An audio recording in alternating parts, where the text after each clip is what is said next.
এটা আমাদের পূর্বপুরুষের দেশি মরিচ ভাই। এটা বোনা মরিচ, এটা কিন্তু কোনো হাইব্রিড না। তো যাই হোক,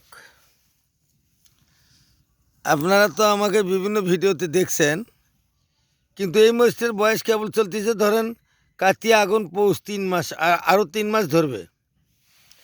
আপনারা বিকল্প করেন তো যে আরও 3 মাস যদি গাছে মরিচ দেয়, তাহলে এই মরিচ রাখার জায়গাটা কোথায় থাকবে দেখেন তো, খালি মরিচ মরিচ।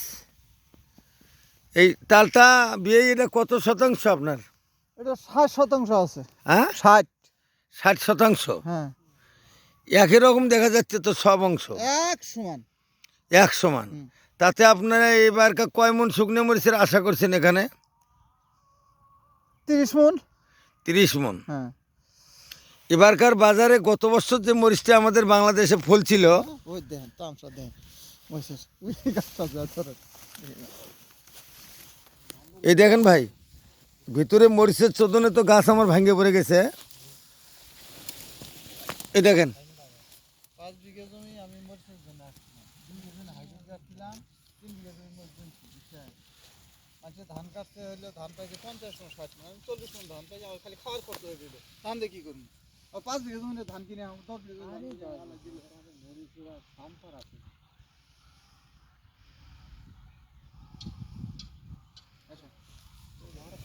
এখানে বলে শিয়াল লাগছিল এই জায়গায়।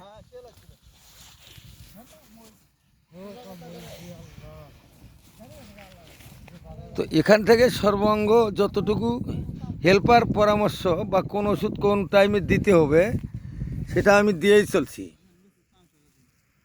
আমি নিজেও এখন বাংলাদেশের জাতীয় পুরস্কার প্রাপ্ত কৃষক। আপনারা আমাকে বহু টেলিভিশনে দেখছেন। তো যতটুকু লাগে আজকে এত শক্ত ঠান্ডার মধ্য দিয়েও উনি আমার পুরনো লোক।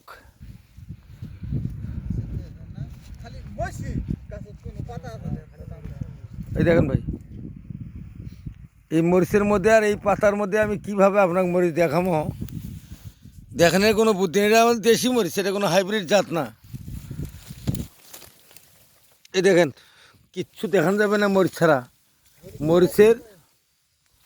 মরিচের অবস্থা খুবই গুরুতর। এই দেখেন,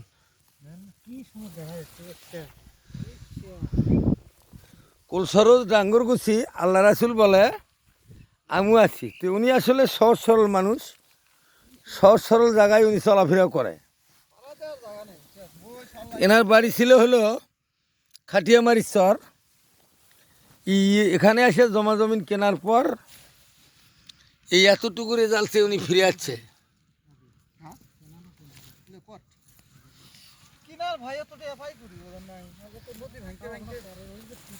এই লোক সহজ সরল লোক। আমার প্রায় 10 বছর আগের থেকে উনি আমার কুটুম্ব। তো আপনারা যে তামসাটা দেখতেছেন ভাই,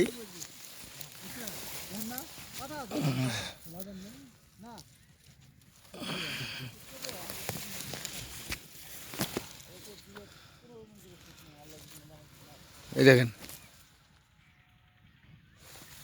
60% মাটি এটা। এই দেখেন কুয়াশা, এই যে যমুনের সামনে যমুনের পশ্চিম মুড়ে আমি এই ওনারা ধান চাষ করে, আমি জোর করে কিন্তু ভাই দেখেন মরিচ চাষ করে দিছি। এই যে মরিচের ভারিতে কিন্তু গাছ ভেঙে গেছে দেখেন।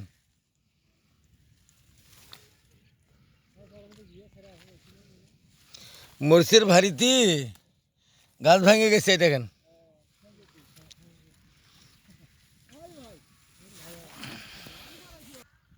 তো দেখছেন আমাকে বিভিন্ন টেলিভিশনে, আমি উত্তরবঙ্গে থেকে দ্বিতীয়বার জাতীয় পুরস্কার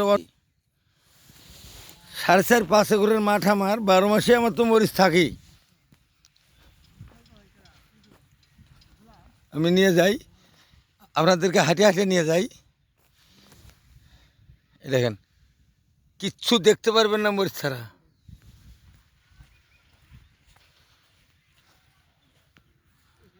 কখন কিভাবে কি দিতে হবে বেশি বেশি জৈব সার ব্যবহার করতে হবে, কুয়াশা রোধক ওষুধ দিতে হবে।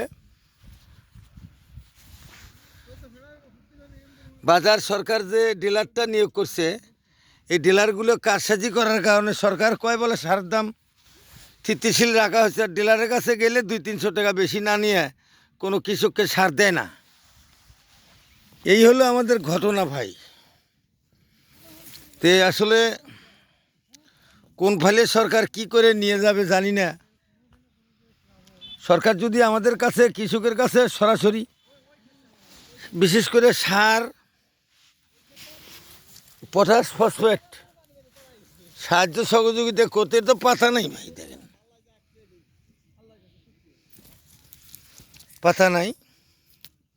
আশ্চর্য বেগুন গাছের সন্ধান, গাইবান্ধা সবজি চাষ পর্ব 302, আমিরের চমক, একসাথে 10 ফসলের চাষ, সময় টিভি। ইউটিউবে লিখলে পরে আমরা বিভিন্ন টেলিভিশনের পর্ব দেখতে পারবেন। আর আমার যে ফেসবুকটা আছে, এটা তো মালটা আমির। যে আমি ছোট্ট একটু ভিডিও এখানেই সমাপ্তি দিলাম। আসসালামু আলাইকুম।